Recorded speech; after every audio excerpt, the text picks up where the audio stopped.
एक सेठ अपने नगर का सबसे धार्मिक प्रवृत्ति वाला व्यक्ति था।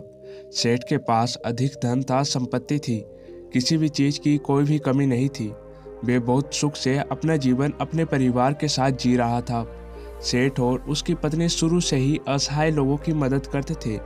उन्हें एक समय का भोजन करवाया करते थे, जिसे कर उन्हें बहुत ही ज्यादा सुख की अनुभूति होती थी।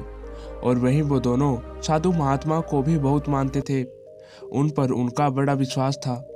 उनके नगर में जब भी कोई साधु महात्मा आते, वो उनसे मिलने और उनके उपदेशों को सुनने जरूर जाया करते थे और उन्हें अपने घर ले आकर आदर सत्कार भी दिया करते थे। यदि सेठ के घर के पास से कोई भी भिक्षु जाता तो वो उसे भी अपने घर में आने का आग्रह करते। उसी तरह उनके घर के बाहर एक सन्यासी भिक्षा मांगने आता है और अपना भिक्षा पात्र आगे करके भिक्षा मांगता है। सेठ सन्यासी को देख अपने घर आने का आग्रह करते हैं। सन्यासी भीतर चला जाता है। सेठ और उसकी पत्नी उनकी आवभगत में लग जाते हैं। वो तुरंत उनके बैठने के लिए एक तख्त पर चादर बिछा देते हैं और सन्यासी के हाथ पैर धुलवा कर उन्हें विश्राम करने के लिए कहते हैं और स्वयं उनके भोजन की तैयारी में लग जाते हैं। तभी सेठ की पत्नी कुछ सामान लेने के लिए कहती है। सेठ बाहर चला जाता है। यहाँ उसकी पत्नी भोजन बनाने में लग जाती है। कुछ देर बाद जब सेठ की पत्नी आकर सन्यासी को भोजन परोसने लगती है, सन्यासी भोजन ग्रहण करने लगता है। सन्यासी सेठ के घर का शांत वातावरण देखकर और उनका स्नेह देखकर उसकी पत्नी से बड़ी ही विनम्रता से पूछता है कि माता, आपके परिवार में कौन कौन है। यह सुन सेठ की पत्नी कहती है, मैं, मेरे पति और मेरे 3 बेटे हैं। यह सुन सन्यासी आगे कहता है कि तुम्हारे पति क्या करते हैं, कितना कमा लेते हैं। यह सुन सेठ की पत्नी कहती है कि हमारे पास धन की कोई भी कमी नहीं है, हमारे पास तो अपार धन संपत्ति है। यह सुन सन्यासी आगे कोई प्रश्न नहीं करता। तभी सेठ घर वापस आ जाता है। फिर पत्नी के साथ सन्यासी को भोजन परोसने लगता है। वो सन्यासी के लिए बाहर से कई तरह की मिठाई भी लेकर आता है। भोजन ग्रहण करने के बाद सन्यासी जाने के लिए तैयार हो जाता है। वो सेठ और उसकी पत्नी की स्वयं की इस आदर सत्कार के लिए आभार प्रकट करता है और जाने के लिए वो निकल जाते हैं। सेठ सन्यासी से कहता है कि वो उन्हें कुछ दूरी तक छोड़ देगा। दोनों मार्ग के लिए निकल जाते हैं। मार्ग में सेठ सन्यासी से बात करते हुए जा रहा था। तभी सन्यासी सेठ से कहता है कि आपके जो 3 पुत्र हैं, तीनों ही आपकी देखभाल अच्छे से करते होंगे। यह सुन सेठ कहता है कि नहीं मुनिवर, मेरी केवल एक ही संतान है। यह सुन सन्यासी सोचने लग जाते हैं कि यह सेठ कह क्या रहा है। सेठ की पत्नी कुछ और कह रही है और सेठ कुछ और कह रहा है। सन्यासी सेठ से कहता है कि आपके पास इतना धन है, आप धनी हैं, आप सुख से होंगे। सन्यासी जानकर सेठ का उत्तर जानने के लिए ये बात कहता है कि तभी सेठ उत्तर देता है कि नहीं, मैं कोई धनी नहीं, मैं तो केवल 30,000 रुपये का ही मालिक हूँ। यह सुन सन्यासी को लगता है कि सेठ या उसकी पत्नी इन दोनों में से उससे कोई झूठ बोल रहा है। सन्यासी सेठ से पूछता है कि आपकी आयु क्या है।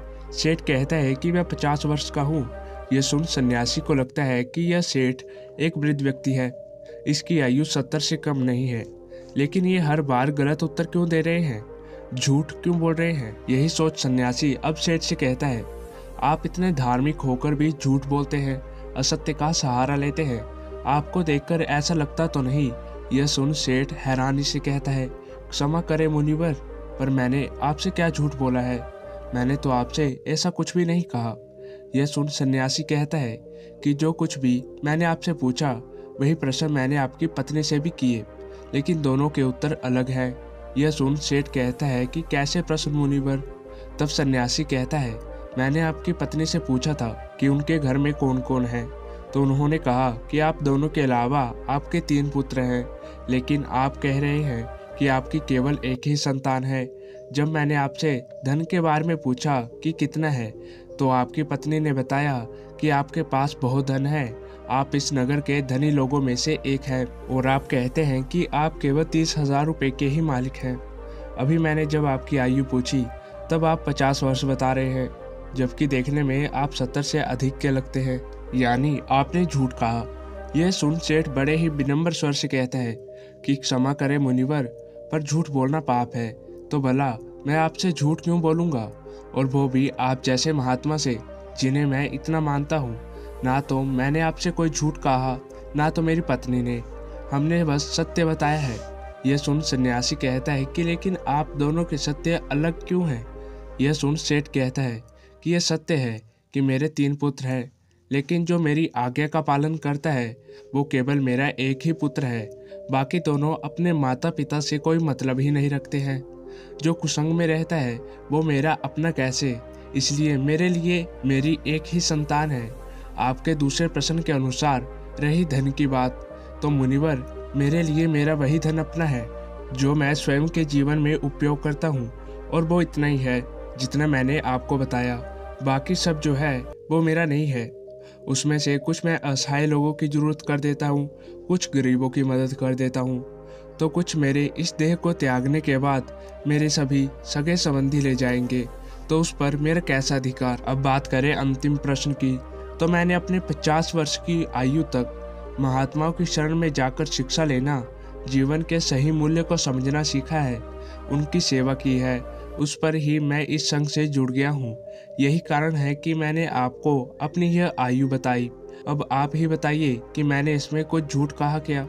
यह सुन सन्यासी को अब सेठ की पूरी बात समझ आ जाती है और वो कहते हैं, क्षमा करें, मुझे पहले आपके विषय में जान लेना चाहिए था, स्वयं के भीतर आपकी झूठी छवि बनाने से पहले।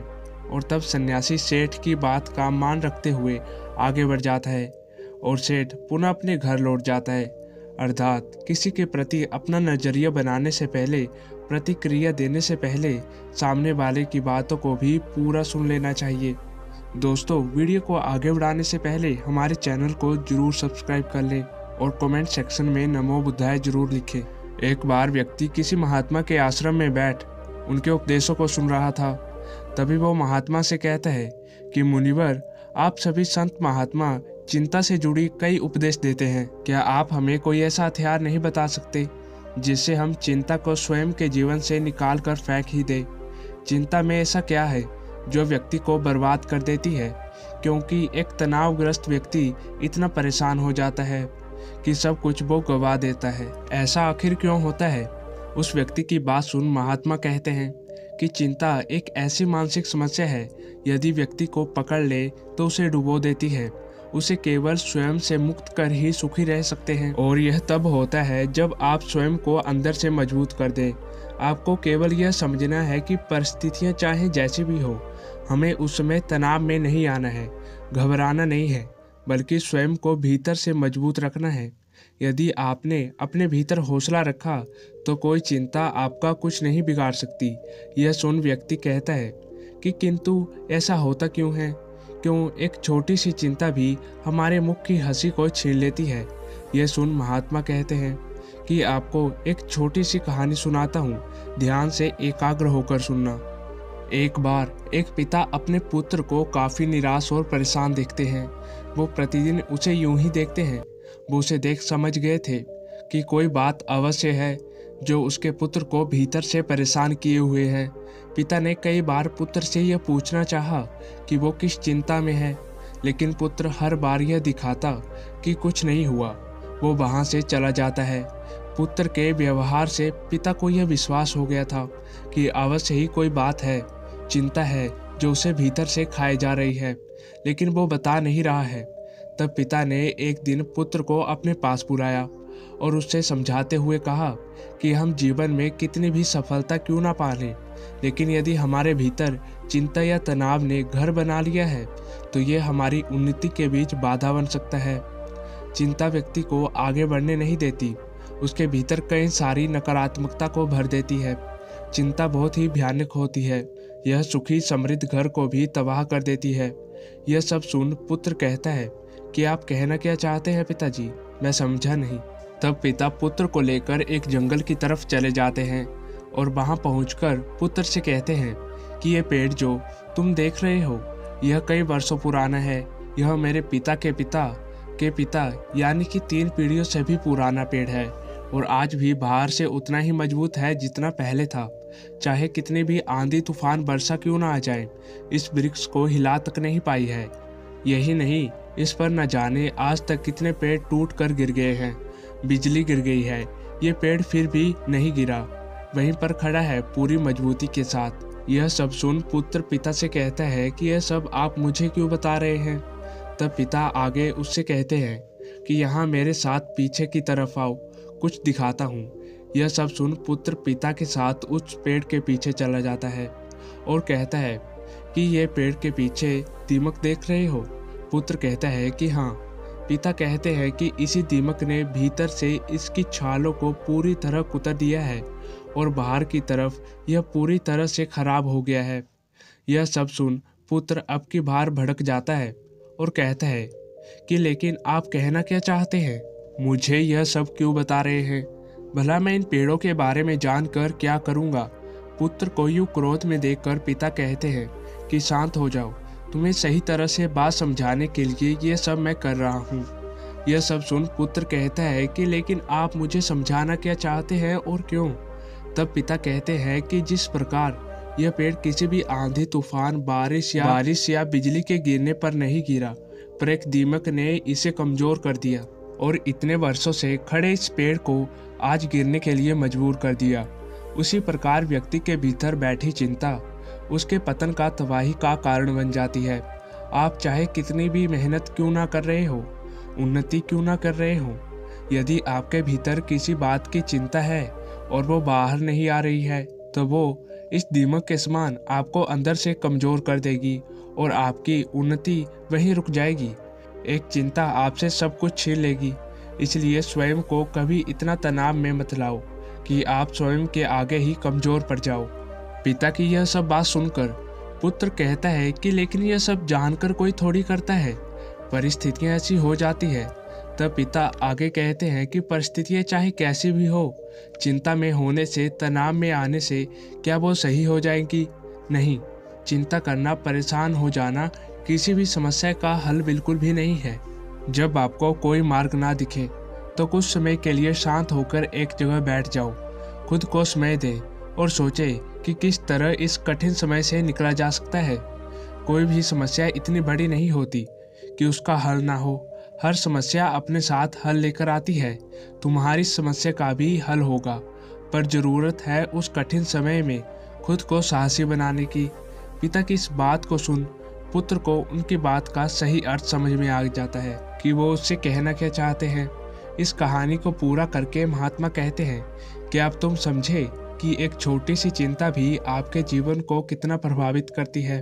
यह सुन व्यक्ति कहता है कि जी मुनिवर।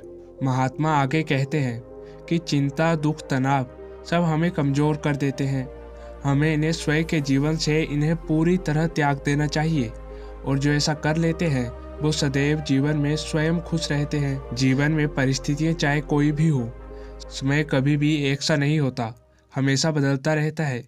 बस अपने सुख के बल को स्मरण करके उसे दुख में साहस का हथियार बना लो। यह चिंता कुछ नहीं बिगाड़ पाएगी, लेकिन इस चिंता में आप गिर गए तो कभी उन्नति नहीं कर पाओगे। इसलिए कभी भी व्यक्ति को व्यर्थ की चिंता नहीं करनी चाहिए। जो वर्तमान में हो रहा है उस पर ध्यान देना चाहिए। अपना कर्म करें, बाकी सब छोड़ दें और धैर्य रखें। यह समय भी कब बीत जाएगा आपको पता भी नहीं चलेगा। महात्मा की ये बात सुन व्यक्ति को उसके प्रश्न का उत्तर मिल जाता है और वो लौट जाता है। अतः चिंता व्यक्ति के जीवन की सभी खुशियाँ, सुख, समृद्धि छीन लेती हैं। इसलिए व्यर्थ में इन सब में नहीं पड़ना चाहिए। स्वयं को चिंता मुक्त रखें, तभी आप जीवन में सुखी रह सकते हैं। दोस्तों, यह वीडियो आपको कैसे लगी हमें कमेंट करके ज़रूर बताएं और इस वीडियो को अपने दोस्तों और परिजनों के साथ ज़रूर शेयर करें। हम मिलते हैं एक और इम्पैक्ट छोड़ देने वाली वीडियो के साथ। तब तक के लिए धन्यवाद।